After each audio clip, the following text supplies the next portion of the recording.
Johnny Kimball Live. Many major U.S. festivals have opened for Leonard Skinner and Government Mule, just to name a few. They're in town for a show tonight at Fitzgerald's. Please welcome Truth Salvage Co. How's everybody doing this morning? Doing well, Roark. How you doing, man? Hey, Roark. Hey. You guys are, did you guys get here last night, or did you get here this morning? We pulled in at 7:30 this morning, Roark. We were in Arkansas last night at a festival called Wakarusa. How was that?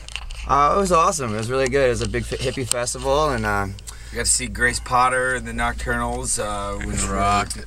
North Mississippi All-Stars. Cool. Yeah. So you guys weren't strictly working? You got to play a little bit and check out some bands? Well, we played, and then we just hung out for about 2 hours after and let the heat settle in a little bit, and then pulled out so we could get here. Thanks for having us. Absolutely. And you guys are on your way to Austin and then Dallas after this? Yes, sir. Very nice. Let's start with Bill, Walter, and Scott. You guys used to be in a jazz ragtime band called Scrappy Hamilton.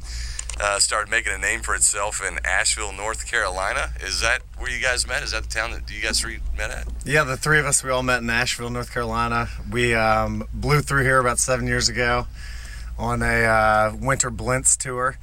And we moved to Los Angeles about 6 years ago and met Tim Jones and Adam Grace and Frank Devana, and been together about 3 years. We had our first record came out last May. Okay. And so we're supporting that still, and was that a big culture shock for moving to LA from Asheville?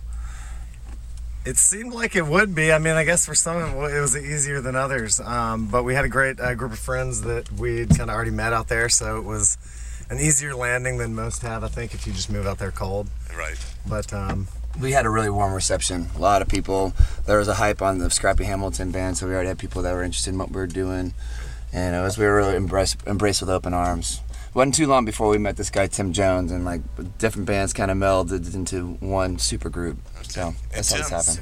Tim used to be in a band called Old Pike that used to play around Indianapolis, right? Yes, sir, yeah. So what was that? It was a rock band? Tell me about it. Yeah, it was a Americana 5-piece rock band that some of us, me and a guy named Carl Bramel, had started in high school together and played all the way up through college that we went to Indiana University, and then we ended up getting a record deal with Epic Records and made a record with Jim Scott, and we played down in Texas a lot, did like every South by Southwest for a number of years, but it just didn't really work out, as everybody had thought, thankfully, and then I moved out to Los Angeles in 2001 and met these guys in 2005, and we've been having a great time since then.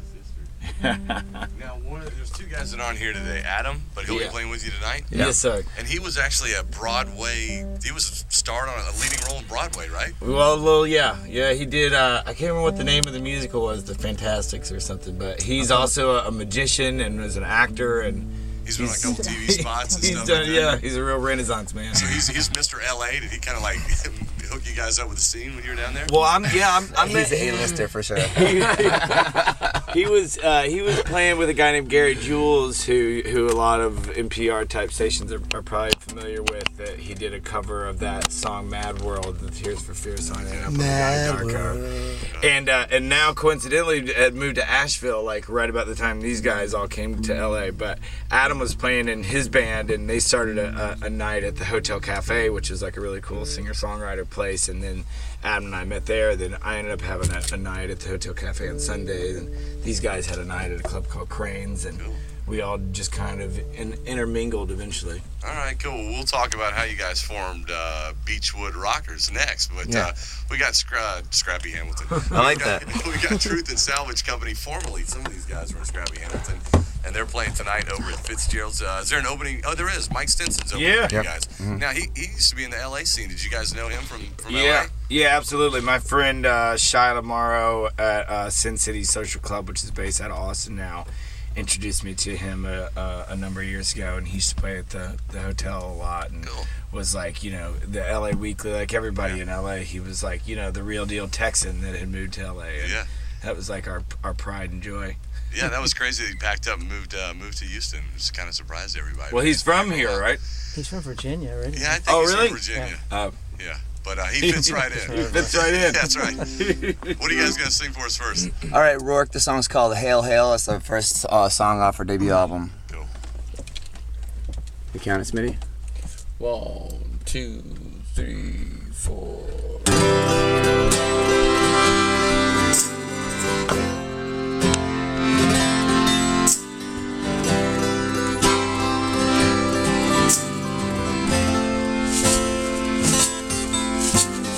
Hell, the gang's all here with their heads full of reefer and their bellies full of beer.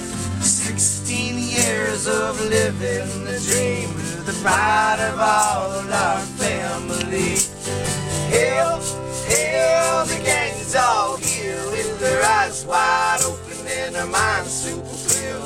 Ready seems to see what it means to be the rulers of our destiny. Alright. Alright.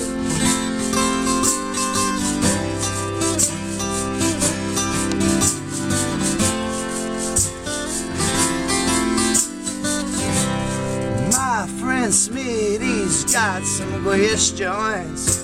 Smitty's got some questions about the planets out in space, yeah. Ooh, and how we got here in the first place. We got so many questions. And what's to come after the race? And he says, hell, the gang's all here with their heads full of reefer and their bellies full of beer. 16 years of living the dream with the pride of all our family. Hell, the gang's all here with their eyes wide open and their minds super clear. Ready it seems to see what it means to be the rulers of our destiny. All right.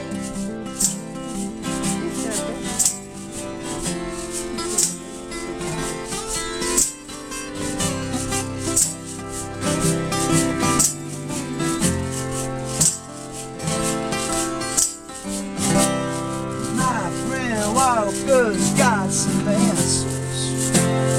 Walker's got some answers about our crisis with the oil. Says we all should ride on horses, wild and lonely horses, and dig our hands into the soil. Dig our hands and hell, the gang's all here with their heads full of reefer and their bellies full of beer. 16 years of living the dream with the pride of all our family. Hell, the gang's all here with their eyes wide open and their minds super clear. Ready it seems to see what it means to be the rulers of our destiny. Hell, the gang's all here with their eyes wide open and their minds super clear. Ready it seems to see what it means to be the rulers of our destiny. The rulers of our destiny. The rulers of our destiny. All right.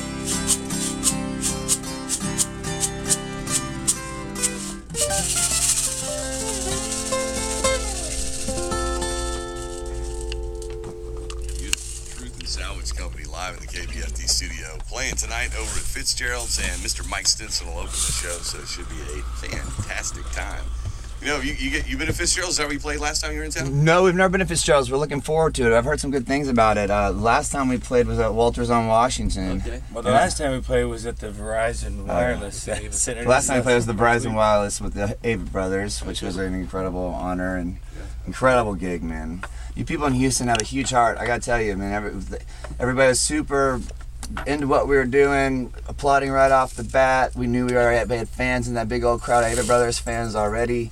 And just afterwards, we just met so many good people. I mean, y'all just, I think Houstonians wear y'all's hearts on your sleeves, you know, and you really have a, in a good way. It's a There's some lot great of music pride in the town and art here, yeah. Yeah, there is. And proud to be here at KPFT, being able to play this kind of stuff, because there's not many stations around that have live acts for sure. Well, man, we walked into KPFT and Walker was saying it for a minute. I mean, it dawned on me. I walked in this room. I was like, wow, Scrappy Hamilton has been here. We've done just came in, and it's just really cool to know that y'all are still purveying, such a great musical landscape. Yeah, I mean, y'all's mission statement on your website, it's all about peace. Was this music through peace or something? I don't know, but peace is that's my number one word, so. It's a great spot. This little house has a lot of character in it. As a matter of fact, we were renting it out from an old guy in the 80s, and we're way behind on rent, and he passed and willed the station to us. So it's pretty cool. So we work on total donations, and so not only do our listeners, but sometimes we get big gifts like a house. Like I said, the heart of Houston. There you Love go. it.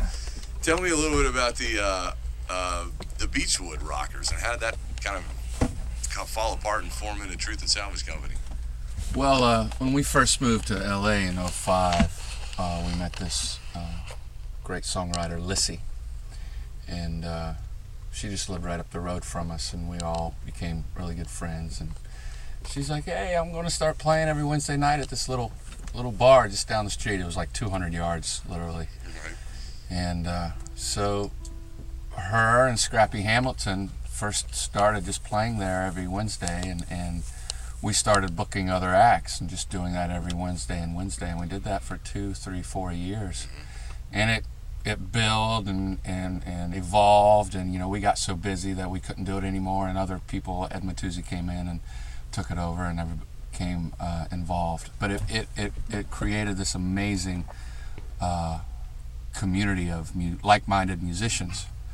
Everybody that would walk into Crane's on a Wednesday night would be like, this just does not feel like Los Angeles. I feel like I'm in Louisiana on somebody's back porch or something like that.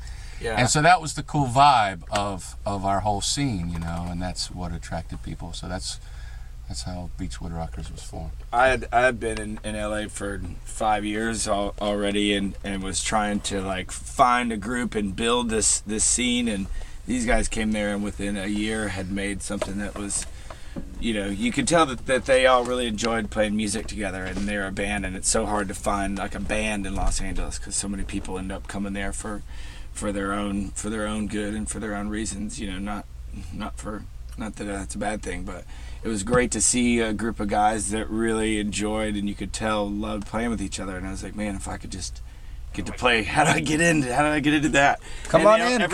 Every Wednesday was free, and it was just so welcoming. It was like, oh, you got some songs? Why don't you play some songs? And we all just ended up playing each other's songs and singing. And then an outside friend was like, man, you guys really sing pretty good together. You ought to think about maybe all playing together on each other's songs all the time.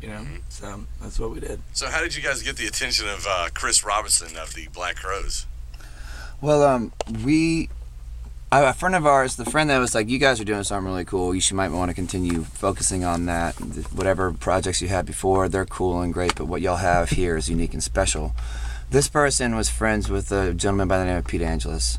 Pete Angelus is a music icon. He worked with Van Halen as their creative director, managed David Lee Roth, discovered the Black Crowes, and so we've heard about him throughout our time and experience of playing music, but we found out where a friend of ours knew Pete Angelus, and Pete Angelus had heard about what we were doing and wanted to see what we were all about, and we played a show for Pete, and he really liked it a lot, and he knew that Chris Robinson was looking for acts to be able to sign to his new label, Silver Arrow Records, and introduced us to Chris.